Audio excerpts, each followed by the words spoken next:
Hello and welcome to the Farming Week, the podcast from Agriland keeping you up to date with all the latest in Irish agriculture. I'm Charles O'Donnell and I'm joined this week by Aisling O'Brien. Well, as with the last 3 weeks or so, we have some weather news to bring you at the start of the podcast. Met Éireann has issued a status yellow low temperature and ice warning for the whole country.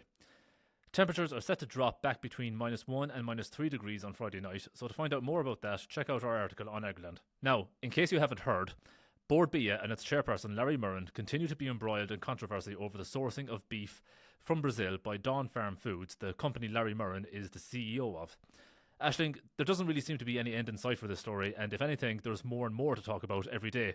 So as of today, Thursday, where do we stand on this story now? Yes, Charles, that's true. So in terms of the latest developments, shortly before midnight last night, the government won a vote in the Dáil supporting Larry Murrin as chair of Bord Bia.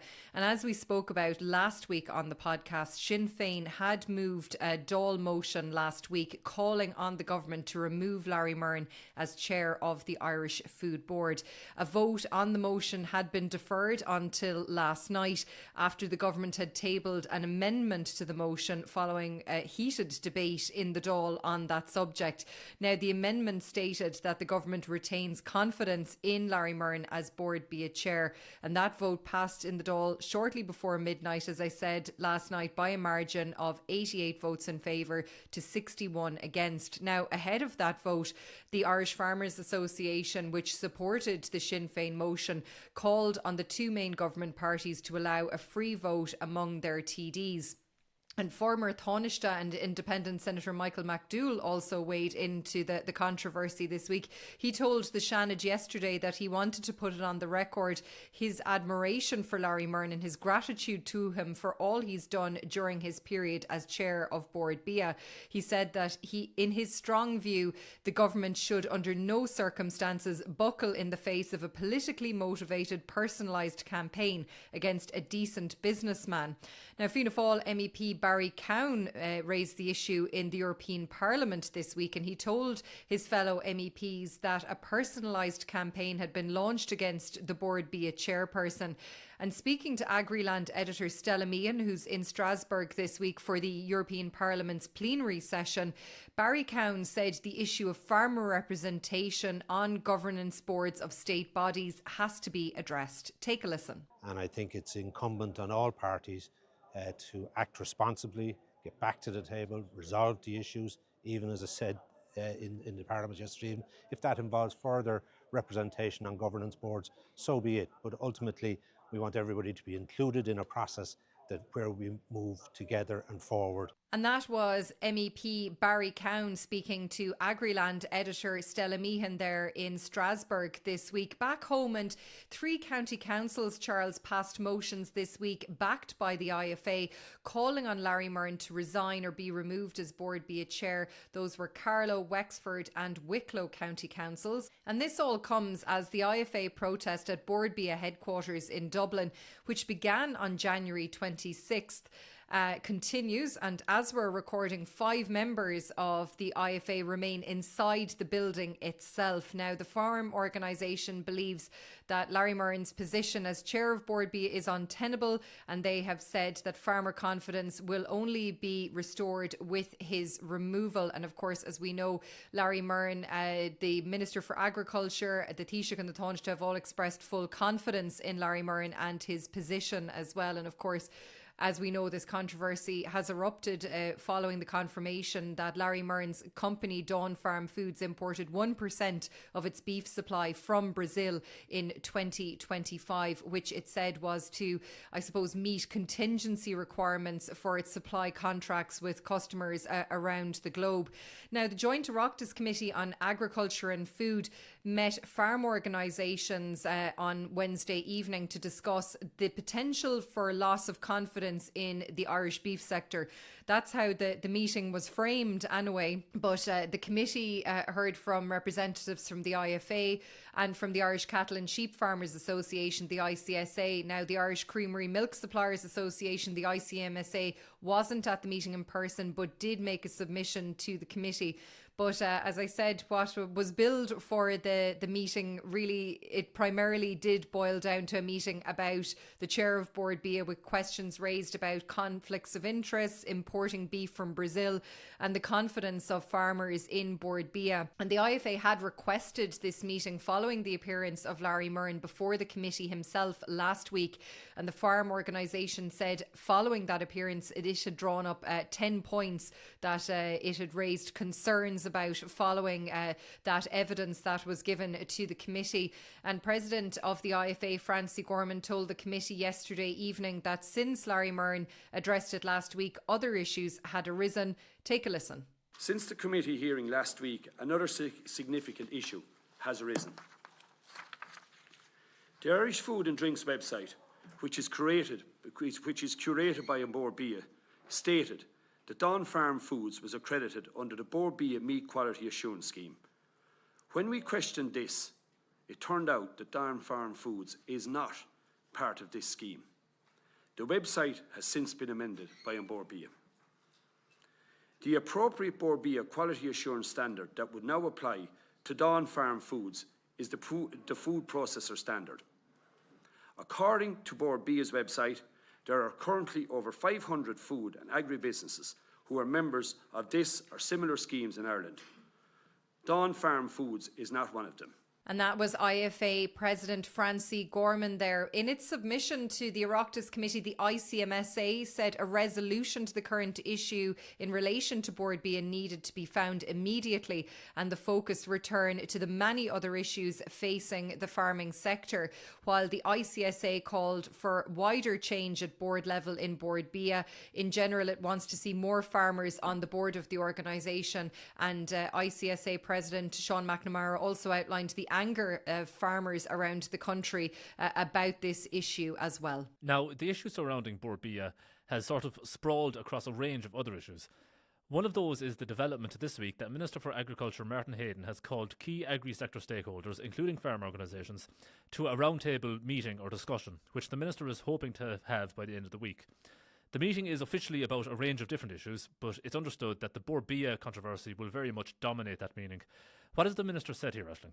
Yeah, Charles. So as we're recording right now, there's been no confirmation of when and where this meeting will take place. But I think at this stage, perhaps everybody involved will be eager to get around a table in a bid to move forward from this issue. And I understand the information I have at the moment is that the meeting will be taking place tomorrow, Friday afternoon, but no confirmation on that yet. As you said, Minister Heydon has called this what he has termed an important meeting of key agri-food stakeholders, and he said the meeting would aim to address pressing issues facing farmers and the wider sector. And he said all stakeholders had been contacted with a view to meeting by the end of this week. Now, the Minister said the meeting follows the recent public discussion around Bord Bia, the quality assurance schemes and trade-related matters. He said there was a significant debate in recent weeks around Bord Bia, the quality assurance schemes and how they operate in practice for farmers. And he believes that there is a real opportunity now for what he called constructive dialogue to address the specific issues that have been raised, and importantly to improve the experience for farmers while protecting the integrity and value of our quality assurance systems. And he said that the objective of the meeting is to ensure that the quality assurance schemes are future proofed and continue to deliver tangible benefits for farmers and for Ireland's agri-food sector. Now, Taoiseach Micheál Martin told the Dáil this week that there is a need for dialogue to chart a way forward for Irish agriculture out of the current controversy, and he encouraged organisations to respond positively to Martin Heydon's invitation. And he told the Dáil that when the dust settles on the current row, the cap is the issue that he is most concerned about now. And Minister Heydon said the proposed meeting will provide an opportunity to discuss wider opportunities, including the next common agricultural policy and other issues such as animal diseases like blue tongue. But Charles, I think we can all safely agree that I think there may be only one topic that will dominate proceedings when that meeting convenes. Yeah, you would certainly think so, Aisling. Now, we're going to stay in this general area because the Bord Bia controversy has brought food labelling into the spotlight, particularly in light of the news earlier in the year that a consignment of beef that contained a banned hormone from Brazil had entered Ireland late last year. Aisling, what have been the issues raised on food labelling in the last week or so? Yes, Charles. So, as you said, the controversy continuing this week around the importation of Brazilian beef, and the Oireachtas Joint Committee on Agriculture and Food, a busy week for it, met to discuss concerns raised around food labelling and traceability. And the committee heard from representatives of Board Bia, the Food Safety Authority of Ireland, the FSAI, and the Department of Agriculture as well. Now, the FSAI has responsibility for enforcing food legislation in this country, while Board Bia polices and protects the quality assurance mark. Now, ahead of that meeting, I spoke with Tina Leonard, and Tina is the logo policy and implementation manager in Board Bia's Origin Green and Quality Assurance Scheme. And she told me that there are actually 11 different Board Bia logos. Now, some of those logos are available for use on food packs, others are used in documentation, websites and social media.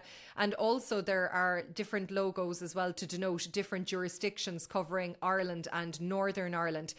She said if a product wants to carry the Origin Ireland logo, the animals have to be born, reared and slaughtered in the Republic of Ireland. She said the Board Bio logo cannot be used if non-quality assured beef, lamb, pork or poultry is mixed with quality assured meats. The logo can be used though where the non-quality assured portion are ingredients for which there is no Board Bio certification, such as sauces or breadcrumbs. Now, Tina Leonard said it was not possible for meat imported from Brazil to carry the Board Bia Quality Assurance logo, even if that meat has undergone processing here.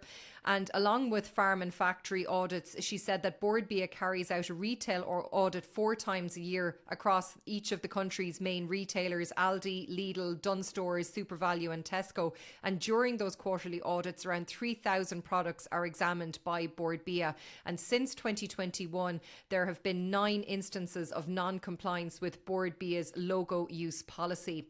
Now, during yesterday's meeting, TDs and senators presented the FSAI, Board Bia and the Department of Agriculture with multiple examples of issues they felt with food labels on supermarket shelves. And the CEO of the FSAI, Greg Dempsey, told the meeting that there is a huge breadth of legal requirements for food labelling, with particular emphasis to the arrangements around beef. And he said where there are cases of non-compliance, there's a range of enforcement actions depending on the severity of the non-compliance. And he said around 7,000 checks in respect of labelling in retail products were undertaken in 2025, with around 1,000 non-compliances, including those which he said would be relatively modest. Now, Michelle Minahan is the FSAI Director of Audit, Incidents and Investigations, and she told the committee that beef from a consignment that entered Ireland late last year, as you mentioned earlier, which originated in Brazil and that contained a hormone banned in the EU, was likely purchased by consumers and eaten. And as you said, it did emerge earlier this month that 128 kilograms of Brazilian beef that contained a banned growth promoting hormone had entered the Irish market. And it's understood that implicated beef had reached the Republic of Ireland by being imported from Brazil by a company in the Netherlands and then moved to a company in Germany, then to Northern Ireland and finally to 3 retailers in the Republic of Ireland. Now, this entire issue led to a multitude of questions, as you can imagine, and Roscommon Galway TD Michael Fitzmaurice focused in on the traceability of that meat versus Irish beef and whether it was possible for a consumer to find out if they had bought and eaten the beef. And have a listen to his interaction with Michelle Minahan on that. To see all that documentation of where that meat that had hormones in it, are you able to give us that information? Yeah, straight question. Quick. So that information is subject to official controls. No, but hold on. Confidentiality. Can I get it as a citizen? So you can request under Freedom of Information, you can make a Freedom of Information request, but that information that you speak of is subject to confidentiality requirements. Why is it subject to confidentiality? If Michael or Paul or anyone else here have an animal and our name is up in a shop and whoever sent in that beef or brought it in is subject to confidentiality, is it 2 different stories for 2 different people? If we have to be traceable in every bit of our meat, why isn't that Joe Blogs or anyone that wants to know, why isn't that information given out? Shouldn't we know the person that brought that in? Shouldn't we know who distributed it? And I've heard earlier on that once it was gone, it's ate by someone probably. Does that person know? So as you can hear there, Charles, Michael Fitzmaurice, Independent Ireland TD, voicing his frustrations there over the confidentiality being referenced to by the FSAI there as well. So it was very much a heated debate, a very detailed debate as well, and I'm sure one that will be perused over for some time to come. Now, we'll move on from this whole area and talk about the Common Agricultural Policy now. Aisling, you had an article this week in which a key EU institution put out a report that may raise concerns over the future of CAP payments post-2027. Can you take us through that? Yes, so this is an opinion that has been published this week by the European Court of Auditors. They are the European Union's financial watchdog, essentially. And they have published an opinion on the European Commission's proposal for the next CAP, which will run from 2028 to 2034. Now, as we know, last July, the European Commission announced its proposals to replace the traditional two-pillar structure of the CAP with a single European fund involving a budget of around €865 billion. And this would mark the first time since the CAP was founded back in 1962 that there would be no specific EU fund for agriculture. And the funding through this single fund would be delivered by member states through individual national and regional partnership plans, or NRP plans. Now, the auditors in charge of this opinion told a press conference this week that there is ongoing certainty over the final CAP budget post-2027. They said this is because the exact figure will only be known once all member states have adopted their NRP plans. And this will cause unpredictability, they said, for farmers about how much funding they can expect to receive, and will also make it challenging to compare CAP spending under the current EU budget with the potential allocation beyond 2027. And we have covered here in the podcast before how Minister Martin Heydon and the Department of Agriculture have raised flags and raised concerns about a potential for a 20% drop in CAP funding. But the auditors this week saying we're not 100% clear what that final CAP budget will actually look like until these plans are approved by the European Council.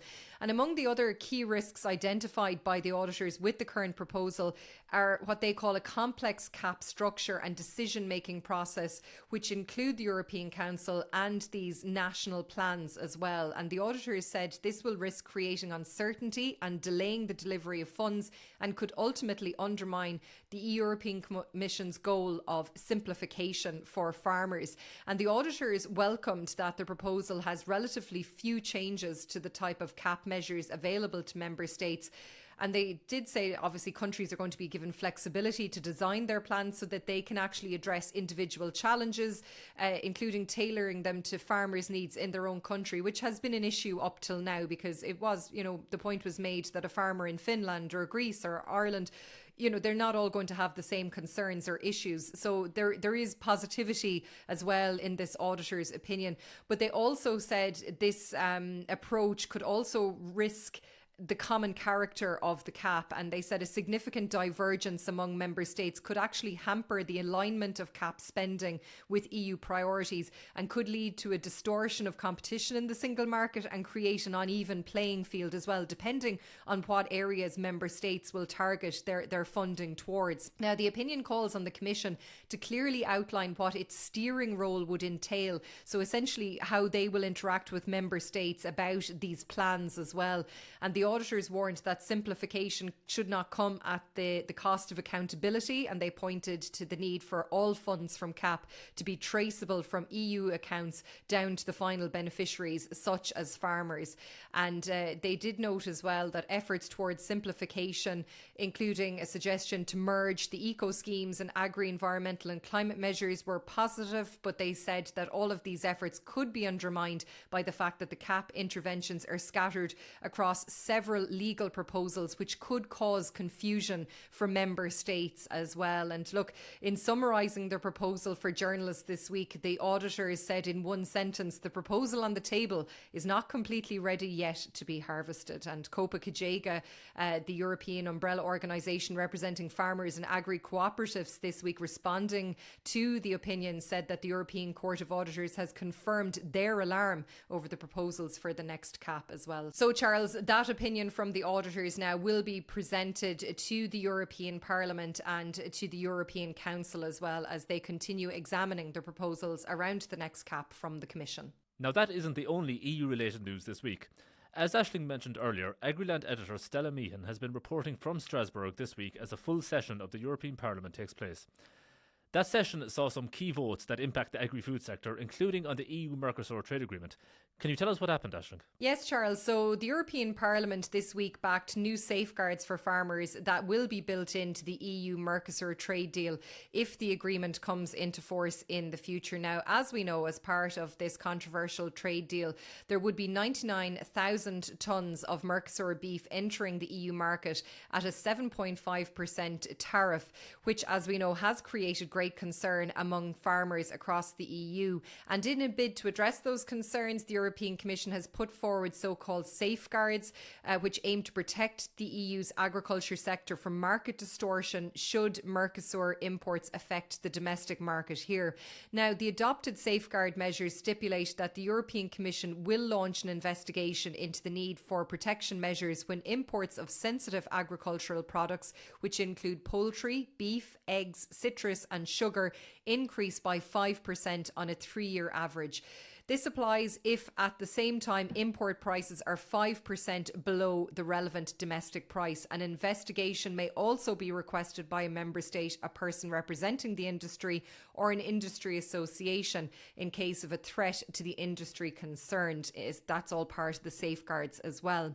Now, at least every 6 months, the European Commission is going to have to present a report to Parliament assessing the impact of imports of sensitive products as well. So the safeguard measures were adopted by the European Parliament following a vote of 483 MEPs in favour and 102 against, with 67 abstentions.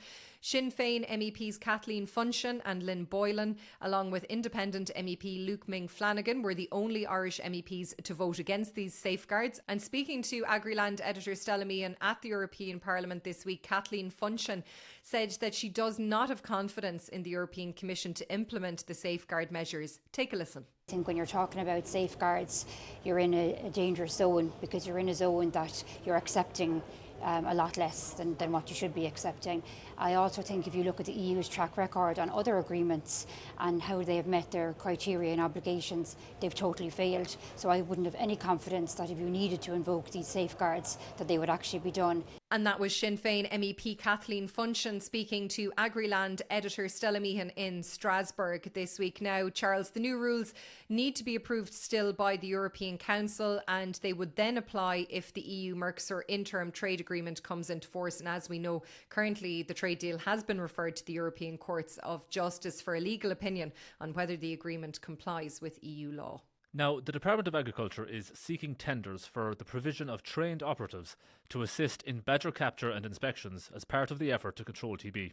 Aisling, can you tell us about this? Yes, Charles. So as part of the department's TB eradication programme, there is a wildlife strategy which aims to limit the spread of TB from badgers to cattle. Now, the badger is a protected species in Ireland under the Wildlife Act, and the Department of Agriculture said it is important to stress that capturing and removal of badgers is undertaken only in areas where serious outbreaks of TB have been identified in cattle herds and where an investigation carried out by department vets has found that badgers are the likely source of infection. Now, the department said it's very conscious of the welfare of badgers, and any removal of the animals is carried out in accordance with a licence. So, as you said, The department is currently inviting tenders for the provision of suitably trained and skilled operatives to help in the delivery of badger capture and inspections programme, badger activity scoring and new set surveys.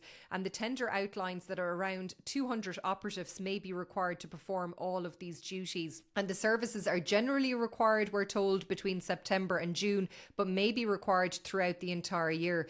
And the service is to be provided throughout the entire country and can take place in all counties simultaneously as well. Now, the tenderer must be able to supply suitably trained operatives to safely carry out the duties, the department said, and they must have the resources to deploy operators each year from September to June for the term of the contract and to capture between an estimated 5,000 and 20,000 badgers per year. We'll move on now, and Aisling, there's a key date coming up in relation to hedge cutting and burning that farmers should be aware of. So what do we need to know? Yeah, so March 1st is definitely that deadline, Charles. Farmers will be aware, of course, that cutting hedges between March 1st and August 31st is banned, except where overgrowth poses a road safety hazard. Now, this week, the Road Safety Authority and the County and City Management Association, which is the representative body for county council management, called on landowners to cut their roadside hedges before the closed period comes into effect in order to improve road safety. Now, under the Roads Act of 1993, it places responsibility for the maintenance of roadside hedges on the owners or occupiers of the adjoining lands, while the responsibility for the maintenance of roadside verges lies with the local authorities. Now, we also reported on Agriland today how the Department of Agriculture fined 283 farmers for illegal burning of land in 2025, and that marks a significant increase on the 52 farmers who were financially penalised for illegal burning of land in the previous year. Now, under the Wildlife Act, it's illegal to burn vegetation on uncultivated land between March 1st and August 31st to protect nesting birds and habitats, and land which is found to have been illegally burnt can be deemed to be ineligible for payments from the department. Now, the data provided to Agriland shows that of the 283 farmers fined for illegal burning of land last year, of those, 56 were located in County Kerry, and a full breakdown by county is available on the Agriland website and app. Now, the department did confirm as well that there were 290 appeals made by farmers to the department in relation to illegal burning last year. This figure includes farmers who had no financial impact or reduction applied to their application. Now, 141 appeals have been decided on and 149 are outstanding. A department spokesperson told us that all 141 appeals have been successful to date and that they are awaiting documentation for the remaining appeals. So I suppose just to bear in mind, when it comes to hedge cutting and burning, the close period begins on March 1st. So that is not too far away, Charles. Well, speaking of important dates, there's 2 quick scheme updates we want to bring you. The second application window for landscape actions within the Agri-Climate Rural Environment Scheme, or ACRES, is now open. Landscape actions are targeted measures that focus on issues such as invasive species management, encroaching shrub, threatened species and water quality protection. The second application window opened this week and no closing date for applications has been set yet, but it's just something to keep in mind for farmers that are participating in the scheme. And on the Suckler Carbon Efficiency Programme, or SCEP, participants have until midnight tonight to amend the reference numbers if they need to do so. All SCEP herds must return genomic samples for 70% and calve at least 50% of their reference number each year. For herds that have reduced cow numbers, that could be a challenge. Therefore, herds reducing cow numbers have the option of reducing their annual reference number by up to 20% each year. So the deadline to do that for 2026 is midnight tonight. Finally for this week, a number of farmers were part of a village syndicate which bought the last pub in their area in order to keep it going. Aisling, this is a lovely rural local community story, so can you tell us more about it? Yes, Charles, a lovely story to end the podcast this week, and we're off to Kilteely in East Limerick, where, as you said, members of the community there came together to buy the street bar, which was formerly known as a Hearns, and we're told that it's the latest in a series of initiatives aimed at breathing new life into Kilteely, which is located close to the border with County Tipperary. Now, as you said, 3 farmers are part of the syndicate, including John O'D, who's a dairy and beef farmer from East Limerick, and he said that there's huge community spirit in the parish. He said there's a great Tidy Towns committee, there's a lot of interest in the local GAA But the closure of the pub was a huge loss to the village. It was a hub, he said, for so many people. And I'm sure that's something that will resonate with many people living in rural areas who have seen shops and post offices and local pubs closing in recent years. And he said it was the only pub left in the village, and he'd socialised there when he was younger, and generations of his family had actually socialised there. And he's hopeful now that his children might socialise there in the future. And he said back over a century ago, Kilteely actually had 8 shops and 7 pubs. So it just shows, I suppose, the decline. And it is, as we said, something replicated in other areas across rural Ireland as well. Now, a total of 26 people came together in this syndicate. And 2 other farmers, as I said, involved John Quinlan and Jerry O'Dea as well. And farming, John O'Dea said, can be very isolating for people who live alone. And a lot of farmers come into the pub now and they enjoy the chance to meet people. And he said he lives only 2 minutes from the village, so it's very handy, and he can put in his stint behind the bar as well. He said he really enjoys it. He likes meeting people, and he said it's very different from his day job as well. And he said there is shareholders in this syndicate from many different walks of life, and they all get on very well. And as well as the pub and the shop, there's also a 5-bedroomed house and a yard as well. And I understand that the shop actually has been turned into a butcher's, and a butcher came out from Limerick City to run that. So it really is a brilliant initiative, and I know it's not, you know, unique. We've heard of other syndicates coming together, and it really is a sign of people power and breathing new life into community and keeping rural Ireland alive from the ground up. And fair play to everybody involved in Kilteely, and we wish them all the very best with it. Yeah, very well said indeed, Aisling. But that's where we'll leave the Farming Week for today. Please don't forget to rate, review and follow the Farming Week on Spotify, Apple Podcasts or wherever you get your podcasts. We'd love if you could spare some time to give us 5 stars and share the Farming Week with anyone you think might be interested. From Aisling and myself, all the best.